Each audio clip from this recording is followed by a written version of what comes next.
स्वागत। तुसी देख रहे हो प्रोग्राम गल्लां ते गीत। मैं हाँ वरुण कौर मान ते मैं चाहती हाँ कि मैं बहुत ही खूबसूरत दिखां। हर कोई चाहता है ते मैं चाहती हाँ कि मैं खूबसूरत दिखण दे नाल नाल तंदुरुस्त भी रहां, जो हर कोई चाहता है। ये संभव किवें है कि तुसी कोई दवाई भी ना खाओ फिर भी तंदुरुस्त रहो ते सोहणे भी लगो, तुहाडी जिहड़ी जीवन जाच है, जीवन शैली है, एकदम संतुलित हो जाए। ये सारा कुछ संभव है योग के जरिए। अज है अंतरराष्ट्रीय योग दिवस। इस विषय के उत्ते ही करांगे आपां गलबात अज दे प्रोग्राम दे विच ते साडे स्टूडियो दे विच पहुंचे ने इस विषय के उपर गलबात करन दे लई डॉक्टर हरविंदर कौर, जो कि योगा एक्सपर्ट ने। बहुत बहुत स्वागत है, जी आयां नूं।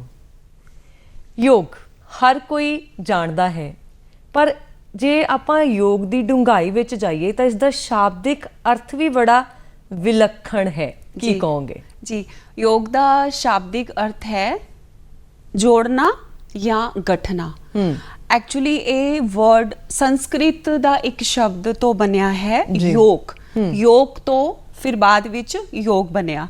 सो योग एक एक्सरसाइज का नाम नहीं है।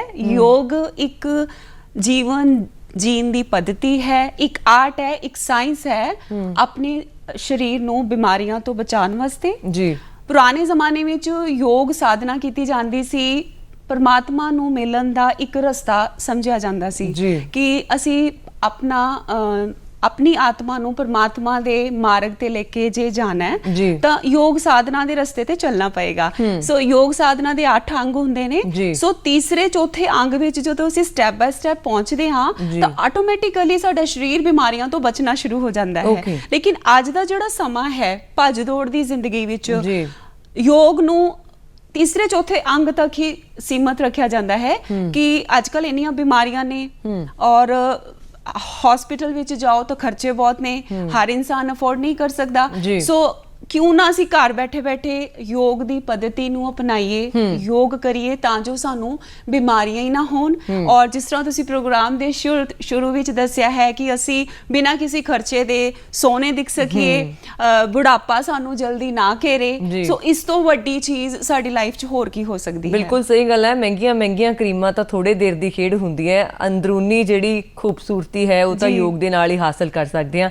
अंतरराष्ट्रीय पद्धर दे उत्ते योग दिवस का की इतिहास है जी। 2015 विच साडे प्राइम मिनिस्टर वालों एक रेजोल्यूशन पास किया गया सी कि 21 जून नूं इंटरनेशनल योग दिवस के रूप विच मनाया जाए, ताकि साडे एक्चुअली योग साडे अपने भारत की संस्कृति है ते साडे प्रधानमंत्री दी एक कोशिश सी कि पूरे वर्ल्ड विच योग की एक पहचान होवे।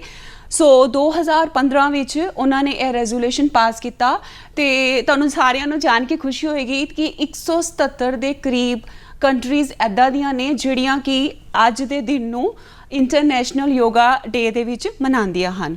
सो 2015 तो लैके हुण तक सब लोग 21 जून नूं इंटरनेशनल योगा डे मनांदे ने। लेकिन मैं अपने दर्शकां नूं ये दसना चाहांगी कि सिर्फ 21 जून नूं ही योगा डे नहीं मनाना। हफ्ते विच कम से कम 5 दिन तुसीं योग अभ्यास जरूर करना है तां जो तुसीं हमेशा फिट रह सको। और अगर असीं फिट रवांगे तां खुश रहण तो तां सानूं कोई भी नहीं रोक सकदा। सानूं ना पता है कि असीं साह लैणे आ, पर वो कुदरती तौर ते आउंदे ने। असीं सोच के नहीं लैंदे कि हुण अंदर साह खिच रहे हैं, हुण बाहर साह आपां छड्ड रहे हैं, है ना। एक कुदरती तौर ते चीज़ हुंदी है। पर योग सानूं सिखाउंदा है कि साह क्रियावां किवें कीतियां जाण ते इन्हां दी महत्ता की है। जी, जिस तरह मैं तुहानूं पहले दस्सिया है कि योग साधना दे 8 अंग हुंदे ने, उहदे विच जिहड़ा चौथा अंग हुंदा है वो केवल साहां दियां ही क्रियावां हुंदियां ने। साहां दियां क्रियावां इन्नियां को पावरफुल, इन्नियां को शक्तिशाली हुंदियां ने कि तुसी रोज़ दे रोज़ अपने शरीर विचों बीमारियां बनाने वाले टॉक्सिन्स, कीटाणु, या जिस तरह कोरोना पैंडेमिक नूं ही अगर असीं लैके चलीए कि ये एक वायरस है, ये नक राहीं साडे शरीर दे अंदर प्रवेश करदा है। सो अगर असीं साहां दी एक्सरसाइजिस करदे हां ते ये साडे नक तो ही बाहर चला जाएगा।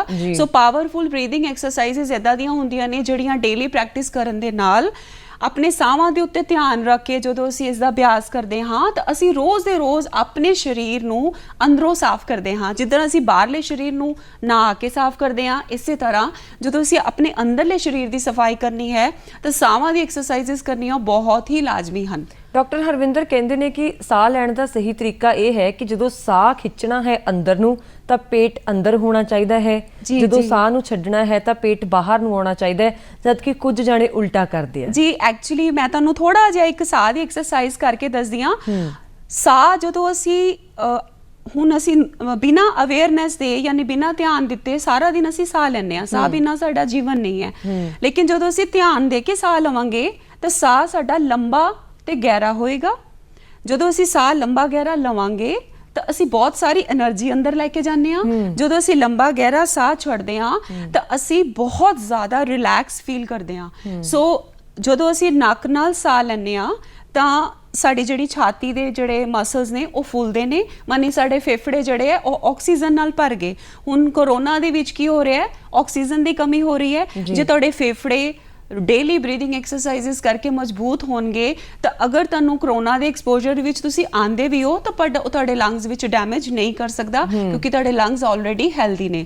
ਸੋ ਜਦੋਂ ਅਸੀਂ ਕਾਰਬਨ ਡਾਈਆਕਸਾਈਡ ਨੂੰ ਬਾਹਰ ਛੱਡਦੇ ਹਾਂ, ਹੌਲੀ ਹੌਲੀ ਛੱਡਦੇ ਹਾਂ, ਤੇ ਪੂਰੀ ਤਰ੍ਹਾਂ ਜਿੰਨੀਆਂ ਵੀ ਟੌਕਸਿਨਸ ਨੇ ਬਿਮਾਰੀਆਂ ਬਣਾਉਣ ਵਾਲੇ ਉਹ ਸਾਰੇ ਬਾਹਰ ਚਲੇ ਜਾਂਦੇ ਨੇ।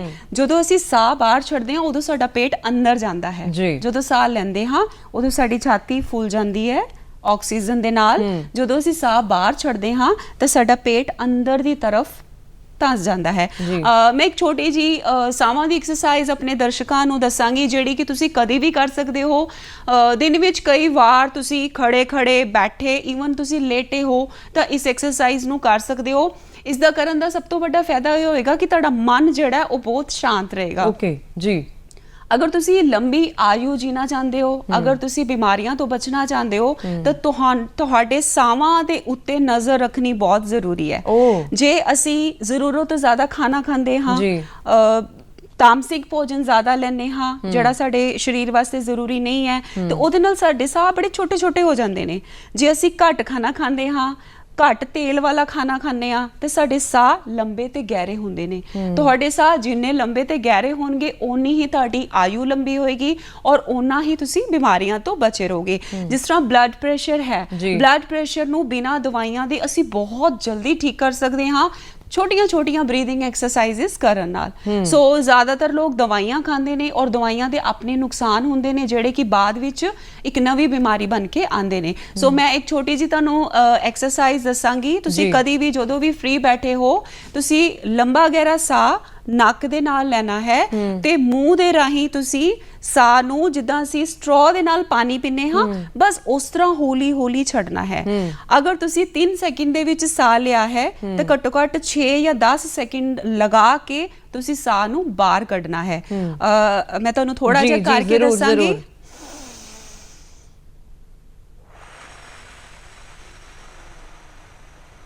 ਤੁਸੀਂ ਸਿਰਫ ਗਿਣ ਕੇ 5 ਵਾਰ ਇਹਨੂੰ ਕਰ ਲਓ, ਹਰ 2 ਘੰਟੇ ਦੇ ਬਾਅਦ ਇਹਨੂੰ ਕਰ ਲਓ। ਤੁਹਾਨੂੰ ਇੰਨਾ ਰਿਲੈਕਸ ਫੀਲ ਹੋਏਗਾ। ਤੁਹਾਡਾ ਮਨ ਕਦੀ ਉਦਾਸ ਹੋਵੇ, ਤੁਹਾਨੂੰ ਗੁੱਸਾ ਆਇਆ ਹੋਵੇ, ਸਰੀਰ ਵਿੱਚ ਕਿਧਰੇ ਪੀੜਾ ਹੋ ਰਹੀ ਹੋਵੇ, ਈਵਨ ਮਾਈਗ੍ਰੇਨ ਦੀ ਪ੍ਰੋਬਲਮ ਬੜੀ ਕਾਮਨ ਹੈ ਖਾਸ ਕਰਕੇ ਲੇਡੀਜ਼ ਨੂੰ, ਤੁਸੀਂ ਇਹ ਵਾਲੀ ਬਰੀਥਿੰਗ ਐਕਸਰਸਾਈਜ਼ ਲੇਟ ਕੇ, ਬੈਠ ਕੇ, ਖੜੇ ਹੋ ਕੇ ਸਿਰਫ ਔਰ ਸਿਰਫ ਅਸੀਂ ਉੱਥੇ ਨਹੀਂ ਕਰਨੀ ਜਿੱਥੇ ਆਸ-ਪਾਸ ਜ਼ਿਆਦਾ ਗੈਦਰਿੰਗ ਹੋਵੇ ਜਾਂ ਬਾਥਰੂਮ ਜਾਂ ਵਾਸ਼ਰੂਮ ਦੇ ਆਸ-ਪਾਸ ਅਸੀਂ ਇਹ ਐਕਸਰਸਾਈਜ਼ ਕਿਸੇ ਖੁੱਲੀ ਜਗ੍ਹਾ ਤੇ, ਸਾਫ਼ ਸੁਥਰੀ ਜਗ੍ਹਾ ਤੇ ਤੁਸੀਂ ਇਸ ਨੂੰ ਖੁੱਲੀ ਜਗ੍ਹਾ ਤੇ ਅਸੀਂ ਆਪਣੇ ਬੈਡਰੂਮ 'ਚ ਵੀ ਕਰ ਸਕਦੇ ਹਾਂ, ਖਿੜਕੀ ਨੂੰ ਖੋਲ ਕੇ ਕਰ ਸਕਦੇ ਹਾਂ। ਤੁਸੀਂ 5 ਵਾਰ ਬਸ ਇਸ ਐਕਸਰਸਾਈਜ਼ ਨੂੰ ਕਰੋ, ਉਸ ਤੋਂ ਬਾਅਦ ਤੁਸੀਂ ਆਪਣਾ ਕੰਮ ਕਰੋ। ਫਿਰ ਹਰ 2 ਘੰਟੇ ਬਾਅਦ ਤੁਸੀਂ ਇੱਕ ਛੋਟੀ ਜਿਹੀ ਮੈਂ ਐਕਸਰਸਾਈਜ਼ ਦੱਸੀ ਹੈ ਔਰ ਇਹਦੇ ਫਾਇਦੇ ਬਹੁਤ ਜ਼ਿਆਦਾ ਨੇ।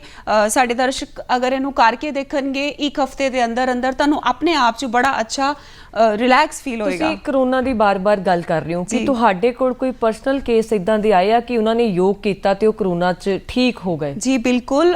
ਜਿਸ ਤਰ੍ਹਾਂ ਮੈਂ ਆਨਲਾਈਨ ਕਲਾਸਿਸ ਕਰਦੀ ਹਾਂ, ਆਨਲਾਈਨ ਕਲਾਸਿਸ ਵਿੱਚ ਸਾਡੇ ਕਈ ਕਲਾਇੰਟਸ ਨੇ ਜਿਹਨਾਂ ਨੂੰ ਪਿੱਛੇ ਇੱਕ ਦੋ ਮਹੀਨੇ ਪਹਿਲੇ ਜਦੋਂ ਇਹ ਕੋਰੋਨਾ ਹੋਇਆ, ਕਾਫੀ ਜ਼ਿਆਦਾ ਸੀਰੀਅਸ ਰਹੇ, ਬਹੁਤ ਸਾਰੀ ਦਵਾਈਆਂ ਖਾਈ, ਫਾਈਨਲੀ ਜਦੋਂ ਪੇਸ਼ੈਂਟ ਘਰ ਆ ਜਾਂਦਾ ਹੈ, ਕੋਵਿਡ ਦੇ ਆਫਟਰ ਇਫੈਕਟਸ ਬਹੁਤ ਹੁੰਦੇ ਨੇ, ਖਾਸ ਕਰਕੇ ਪੇਸ਼ੈਂਟ ਨੂੰ ਸਾਹ ਬਹੁਤ ਚੜਦਾ ਹੈ, ਪੇਸ਼ੈਂਟ ਦੀ ਖਾਂਸੀ ਕਿਸੇ ਵੀ ਦਵਾਈ ਨਾਲ ਠੀਕ ਨਹੀਂ ਹੁੰਦੀ, ਪੇਸ਼ੈਂਟ ਨੂੰ ਵੀਕਨੈਸ ਬਹੁਤ ਫੀਲ ਹੁੰਦੀ ਹੈ, ਸੋ ਹੋਰ ਵੀ ਕਾਫੀ ਸਾਰੀਆਂ ਪ੍ਰੋਬਲਮਸ ਹੁੰਦੀਆਂ ਨੇ। ਸੋ ਇਹਦੇ ਵਿੱਚ ਪੇਸ਼ੈਂਟ ਵੀਕ ਬਹੁਤ ਹੁੰਦਾ ਹੈ, ਇਹਦੇ ਵਿੱਚ ਬਾਕੀ ਐਕਸਰਸਾਈਜ਼ਸ ਪੇਸ਼ੈਂਟ ਨਹੀਂ ਕਰ ਪਾਉਂਦੇ। ਸੋ ਇਹਦੇ ਵਿੱਚ ਅਸੀਂ ਕਮ ਸੇ ਕਮ 1 ਘੰਟਾ ਸਾਵਾਂ ਦੀ ਬਰੀਥਿੰਗ ਐਕਸਰਸਾਈਜ਼ਸ, ਜਿਹਨੂੰ ਅਸੀਂ ਪ੍ਰਾਣਾਯਾਮ ਬੋਲਦੇ ਹਾਂ, ਉਹ ਕਰਨ ਦੇ ਨਾਲ ਬਹੁਤ ਹੀ ਜਲਦੀ ਪੇਸ਼ੈਂਟ ਰਿਕਵਰ ਹੁੰਦੇ ਨੇ। ਜਿਹੜੇ ਪੇਸ਼ੈਂਟ ਕੋਵਿਡ ਤੋਂ ਬਾਅਦ ਬਰੀਥਿੰਗ ਐਕਸਰਸਾਈਜ਼ਸ ਰੈਗੂਲਰ ਸਵੇਰੇ ਸ਼ਾਮ, ਜਿਵੇਂ ਅਸੀਂ ਖਾਣਾ ਖਾਂਦੇ ਹਾਂ ਸਵੇਰੇ ਸ਼ਾਮ, ਇਸੇ ਤਰ੍ਹਾਂ ਤੁਸੀਂ ਸਾਵਾਂ ਦੀ ਐਕਸਰਸਾਈਜ਼ਸ ਅਗਰ ਸਵੇਰੇ ਸ਼ਾਮ ਕਰਦੇ ਹੋ ਤਾਂ ਤੁਹਾਨੂੰ ਕੋਵਿਡ ਦੇ ਜਿਹੜੇ ਆਫਟਰ ਇਫੈਕਟਸ ਨੇ ਉਹ ਬਹੁਤ ਜਲਦੀ ਠੀਕ ਹੋ ਜਾਂਦੇ ਨੇ। ਏਜ ਦੀ ਗੱਲ ਕਰਦੇ ਹਾਂ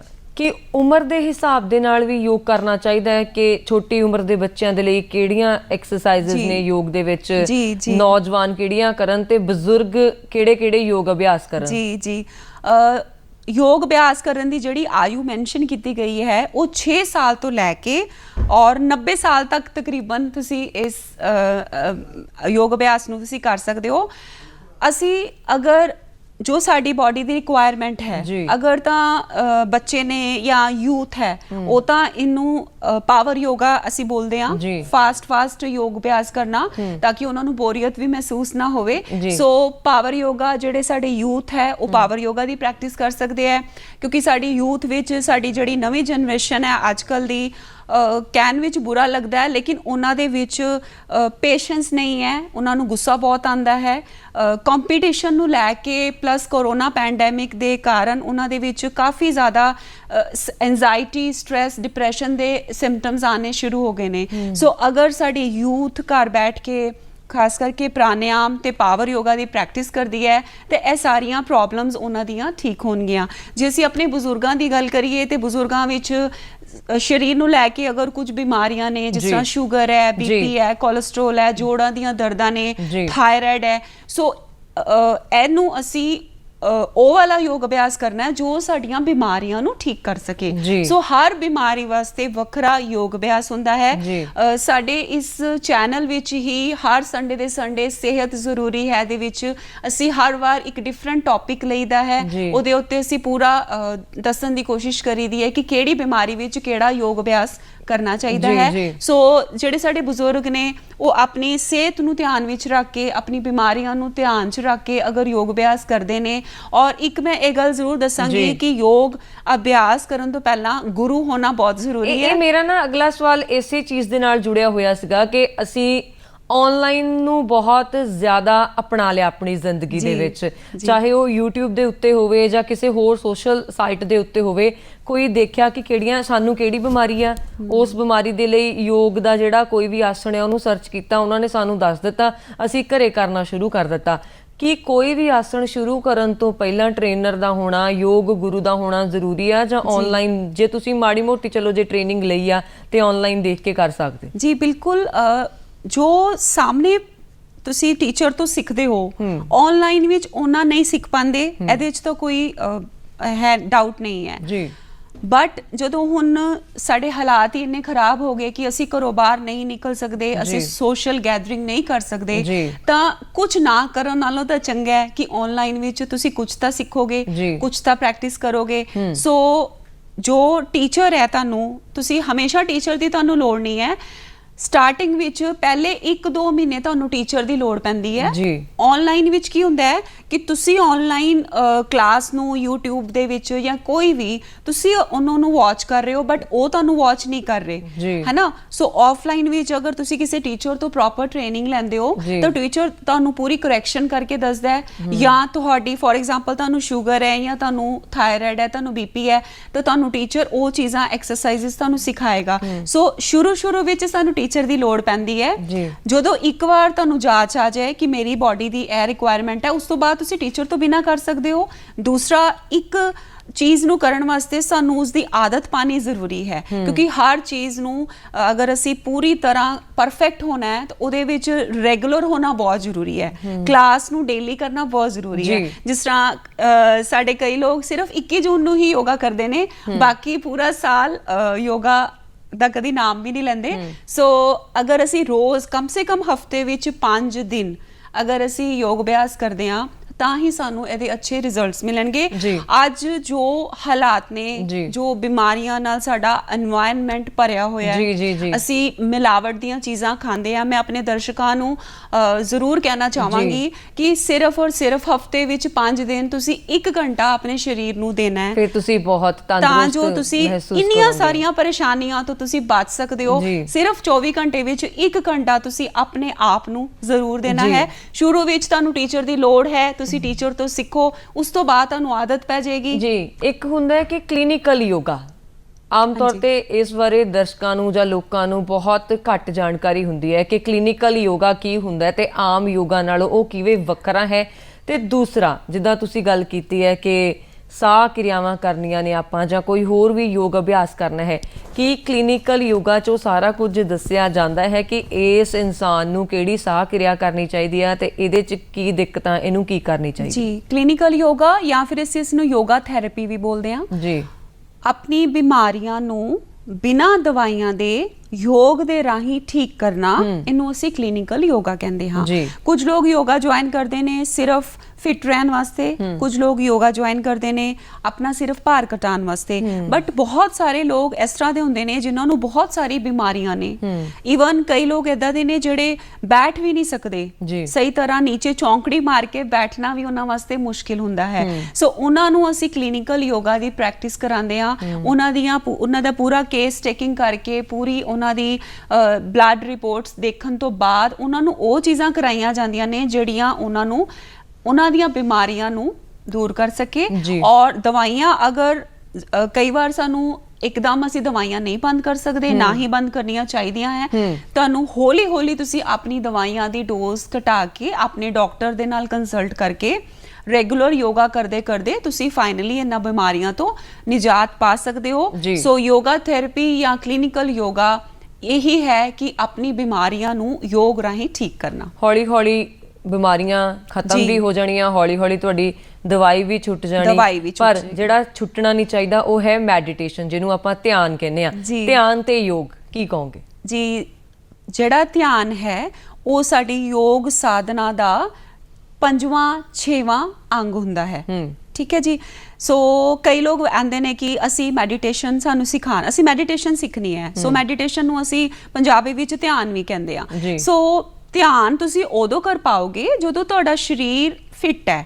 ਧਿਆਨ ਕਰਨ ਵਾਸਤੇ ਪਹਿਲਾ ਸਟੈਪ ਹੁੰਦਾ ਹੈ ਕਿ ਤੁਸੀਂ ਆਪਣੀ ਪਿੱਠ ਸਿੱਧੀ ਕਰਕੇ ਬਿਲਕੁਲ ਬਿਨਾਂ ਢੋਣ ਲਗਾਏ ਤੁਸੀਂ ਕੁਝ ਘੰਟਿਆਂ ਵਾਸਤੇ ਜਾਂ ਸਿਰਫ 1 ਘੰਟੇ ਵਾਸਤੇ ਤੁਸੀਂ ਸਟਿਲ ਹੋ ਕੇ ਬਹਿਣਾ ਹੈ, ਅੱਖਾਂ ਬੰਦ ਕਰਕੇ, ਕਿ ਤੁਸੀਂ ਕਿਸੇ ਇੱਕ ਪਰਟੀਕੂਲਰ ਚੀਜ਼ ਦੇ ਉੱਤੇ ਧਿਆਨ ਦੇਣਾ ਹੈ। ਜਿਸ ਤਰ੍ਹਾਂ ਅਸੀਂ ਬੱਚਿਆਂ ਨੂੰ ਕਹੀਦਾ ਹੈ ਧਿਆਨ ਨਾਲ ਕੰਮ ਕਰੀ, ਇਹ ਜਿਹੜਾ ਧਿਆਨ ਲਫ਼ਜ਼ ਹੈ ਅਸੀਂ ਇਹਦੇ ਉੱਤੇ ਧਿਆਨ ਕਰਨਾ ਹੈ। ਧਿਆਨ ਅਸੀਂ ਕਿਸੇ ਦੀਏ ਤੇ ਉੱਤੇ ਕਰ ਸਕਦੇ ਹਾਂ, ਅਸੀਂ ਧਿਆਨ ਆਪਣੇ ਸਾਵਾਂ ਤੇ ਕਰ ਸਕਦੇ ਹਾਂ, ਅਸੀਂ ਧਿਆਨ ਜਿਹੜੇ ਸਾਡੇ ਗੁਰੂ ਪੀਰ ਉਹਨਾਂ ਦੀ ਮੂਰਤ ਦੇ ਉੱਤੇ ਕਰ ਸਕਦੇ ਹਾਂ, ਅਸੀਂ ਆਪਣੇ ਗੁਰੂਆਂ ਤੋਂ ਦਿੱਤੇ ਹੋਏ ਮੰਤਰਾਂ ਦੇ ਉੱਤੇ ਧਿਆਨ ਕਰ ਸਕਦੇ ਹਾਂ, ਅਸੀਂ ਆਪਣੇ ਸਰੀਰ ਦੇ ਅੰਗਾਂ ਦੇ ਉੱਤੇ ਵੀ ਧਿਆਨ ਕਰ ਸਕਦੇ ਹਾਂ। ਲੇਕਿਨ ਸ਼ਰਤ ਇਹ ਹੈ ਕਿ ਜਦੋਂ ਤੁਸੀਂ ਧਿਆਨ ਵਿੱਚ ਬੈਠਣਾ ਹੈ ਤਾਂ ਤੁਹਾਡੀ ਪਿੱਠ ਸਿੱਧੀ ਹੋਣੀ ਚਾਹੀਦੀ ਹੈ, ਤੁਹਾਡੀ ਪ੍ਰੋਪਰ ਚੌਂਕੜੀ ਜਾਂ ਫਿਰ ਪਦਮਾਸਨ ਵੱਜਣਾ ਚਾਹੀਦਾ ਹੈ। ਪਰ ਅਗਰ ਤੁਹਾਨੂੰ ਜੋੜਾਂ 'ਚ ਦਰਦਾਂ ਨੇ, ਤੁਹਾਨੂੰ ਸਰੀਰ ਵਿੱਚ ਬਿਮਾਰੀਆਂ ਨੇ, ਤੁਹਾਡੀ ਪਿੱਠ ਦਰਦ ਰਹਿੰਦੀ ਹੈ, ਤਾਂ ਤੁਸੀਂ ਧਿਆਨ ਨਹੀਂ ਕਰ ਪਾਉਂਦੇ। ਸੋ ਉਹਦੇ ਵਾਸਤੇ ਜ਼ਰੂਰੀ ਹੈ ਕਿ ਜਿਹੜੇ ਅਸੀਂ ਆਸਨ ਕਰਦੇ ਹਾਂ, ਫਿਜ਼ੀਕਲ ਪੋਸਚਰਸ ਕਰਦੇ ਹਾਂ, ਉਸ ਤੋਂ ਬਾਅਦ ਸਾਵਾਂ ਦੀ ਐਕਸਰਸਾਈਜ਼ਸ ਕਰਦੇ ਹਾਂ, ਉਸ ਤੋਂ ਬਾਅਦ ਧਿਆਨ ਦੀ ਵਾਰੀ ਆਉਂਦੀ ਹੈ। ਆਸਨ ਤੇ ਪ੍ਰਾਣਾਯਾਮ ਦੀ ਪ੍ਰੈਕਟਿਸ ਕਰੇ ਬਗੈਰ ਤੁਸੀਂ ਸਿੱਧਾ ਮੈਡੀਟੇਸ਼ਨ ਵਿੱਚ ਨਹੀਂ ਜਾ ਸਕਦੇ। ਤੇ ਕਈ ਲੋਕ ਤੇ ਘਰੇ ਆਮ ਤੌਰ ਤੇ ਰੋਜ਼ ਹੀ ਮੈਡੀਟੇਸ਼ਨ ਕਰਦੇ ਨੇ, ਲੇਕਿਨ ਇੱਕ ਚੀਜ਼ ਹੁੰਦੀ ਹੈ ਕਿ ਅਸੀਂ ਪੌੜੀਆਂ ਚੜ੍ਹ ਰਹੇ ਹਾਂ, 10 ਮੰਜ਼ਿਲ ਤੇ ਪਹੁੰਚਣਾ ਉੱਪਰ, ਤੇ ਉਹ ਸਫ਼ਰ ਵਿੱਚ ਹੀ ਕਾਫੀ ਦੇਰ ਰਹਿੰਦੇ ਨੇ, ਉਹਨਾਂ ਨੂੰ ਸਫ਼ਰ ਤੇ ਟਾਈਮ ਬੜਾ ਲੰਬਾ ਲੱਗ ਜਾਂਦਾ ਹੈ। ਲਾਈਕ ਮੈਨੂੰ ਲੱਗਾ ਲਿਫਟ ਲੈ ਕੇ ਚਲ ਜਾਂਦੇ ਲਿਫਟ ਲੈ ਕੇ ਚਲੇ ਜਾਂਦੇ ਨੇ, ਮਤਲਬ ਜਿਸ ਤਰ੍ਹਾਂ ਮੰਜ਼ਿਲ ਤੇ ਜਿਸ ਹਿਸਾਬ ਨਾਲ ਸਾਨੂੰ ਪਹੁੰਚਣਾ ਚਾਹੀਦਾ ਹੈ, ਮਤਲਬ ਉਹ ਮੈਡੀਟੇਸ਼ਨ ਕਰਕੇ ਵੀ ਉਹਨਾਂ ਨੂੰ ਤਸੱਲੀ ਨਹੀਂ ਇੰਨੀ ਹੁੰਦੀ। ਮੈਨੂੰ ਇਸ ਕੰਮ ਵਿੱਚ 15 ਸਾਲ ਹੋ ਗਏ ਨੇ, ਔਰ ਮੈਂ ਜਿੰਨੇ ਵੀ ਲੋਕ ਆਉਂਦੇ ਨੇ ਮੈਂ ਉਹਨਾਂ ਨੂੰ ਇਹੀ ਸਲਾਹ ਦਿੰਦੀ ਆ ਕਿ ਜੇ ਤੁਸੀਂ ਆਸਨ ਤੇ ਪ੍ਰਾਣਾਯਾਮ ਵਿੱਚ ਆਪਣੀ ਸਿਹਤ ਦੇ ਹਿਸਾਬ ਨਾਲ ਤੁਸੀਂ ਪ੍ਰਾਣਾਯਾਮ ਤੇ ਆਸਨ ਕਰਨਾ ਹੈ, ਆਪਣੀ ਉਮਰ ਦੇ ਹਿਸਾਬ ਦੇ ਨਾਲ ਕਰਨਾ ਹੈ, ਜਦੋਂ ਤੁਸੀਂ ਇਹ ਰੈਗੂਲਰ ਕਰੋਗੇ ਤੁਹਾਨੂੰ ਮੈਡੀਟੇਸ਼ਨ ਸਿੱਖਣ ਜਾਣ ਦੀ ਲੋੜ ਨਹੀਂ ਪੈਣੀ, ਮੈਡੀਟੇਸ਼ਨ ਤੁਹਾਨੂੰ ਆਟੋਮੈਟਿਕਲੀ ਆ ਜਾਣੀ ਹੈ। ਅਸੀਂ ਆਪਣੇ ਬੱਚੇ ਨੂੰ ਅਗਰ ਡਾਕਟਰ ਬਣਾਉਣਾ ਹੈ ਤਾਂ ਮੈਨੂੰ ਪਹਿਲੇ ਉਹਨੂੰ ਨਰਸਰੀ ਵਿੱਚ ਐਡਮਿਸ਼ਨ ਕਰਾਣੀ ਪਏਗੀ, ਮੈਂ ਉਹਨੂੰ ਡਾਇਰੈਕਟ ਮੈਡੀਕਲ ਕਾਲਜ ਵਿੱਚ ਨਹੀਂ ਪਾ ਸਕਦੀ। ਡਾਕਟਰ ਹਰਵਿੰਦਰ, ਜਦੋਂ ਕਿਸੇ ਨੇ ਆਮ ਤੌਰ ਤੇ ਕੋਰਸ ਕਰਨਾ ਹੋਵੇ ਯੋਗ ਦਾ, ਫਿਰ ਉਹਨਾਂ ਨੇ ਕਹਿਣਾ ਹੋਵੇ ਕਿ ਮੈਂ ਹੁਣ ਬਾਅਦ ਵਿੱਚ ਘਰੇ ਜਾ ਕੇ ਕਰਿਆ ਕਰਨਾ, ਥੋੜੀ ਦੇਰ ਟ੍ਰੇਨਿੰਗ ਲੈ ਲਵਾਂ, ਉਹ ਟ੍ਰੇਨਿੰਗ ਦਾ ਸਮਾਂ ਕਿੰਨਾ ਕੁ ਹੋਣਾ ਚਾਹੀਦਾ? ਹਫਤਾ, 2 ਹਫ਼ਤੇ, ਮਹੀਨਾ, 15 ਦਿਨ, ਕਿੰਨਾ? ਜੀ ਯੋਗ ਟ੍ਰੇਨਿੰਗ ਅਗਰ ਉਹਨੇ ਟੀਚਰ ਟ੍ਰੇਨਿੰਗ ਪ੍ਰੋਗਰਾਮ ਕਰਨਾ ਹੈ ਫਿਰ ਤਾਂ 6 ਤੋਂ 7 ਘੰਟੇ ਦਾ ਅਭਿਆਸ ਚਾਹੀਦਾ ਹੈ ਡੇਲੀ। ਕਿੰਨੇ ਟਾਈਮ ਦੇ ਲਈ?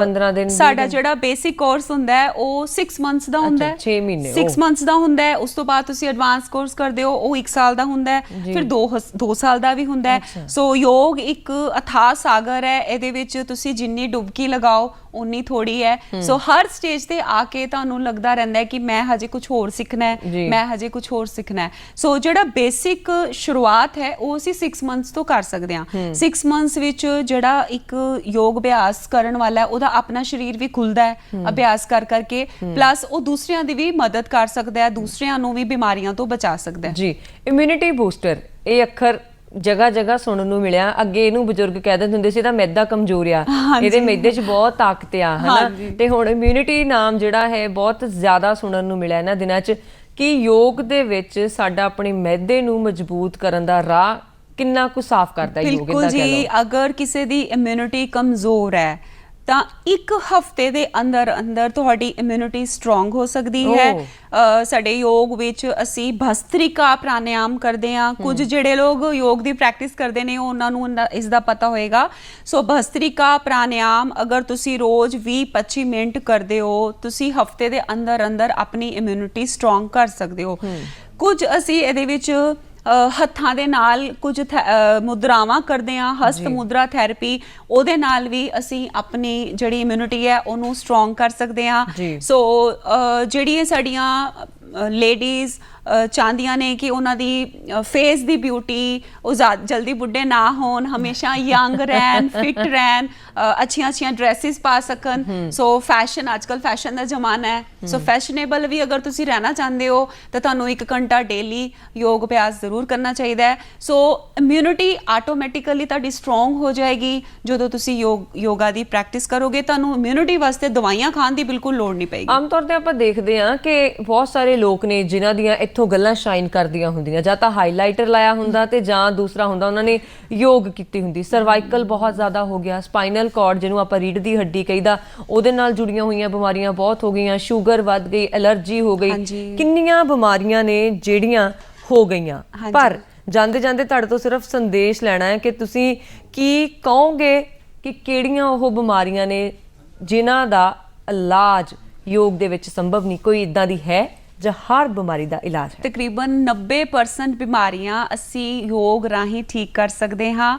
ਜਿਹੜੀਆਂ ਹੁਣ ਇਹਨਾਂ ਨੇ ਬਿਮਾਰੀਆਂ ਮੈਂਸ਼ਨ ਕੀਤੀਆਂ ਨੇ, ਇਹ ਲਾਈਫ ਸਟਾਈਲ ਡਿਜ਼ੀਜ਼ਸ ਨੇ ਜਿਹੜੀਆਂ ਕਿ ਅੱਜ ਹਰ ਘਰ ਵਿੱਚ ਹਰ ਦੂਸਰੇ ਤੀਸਰੇ ਬੰਦੇ ਨੂੰ ਇਹ ਪ੍ਰੋਬਲਮਸ ਹੈਗੀਆਂ ਨੇ।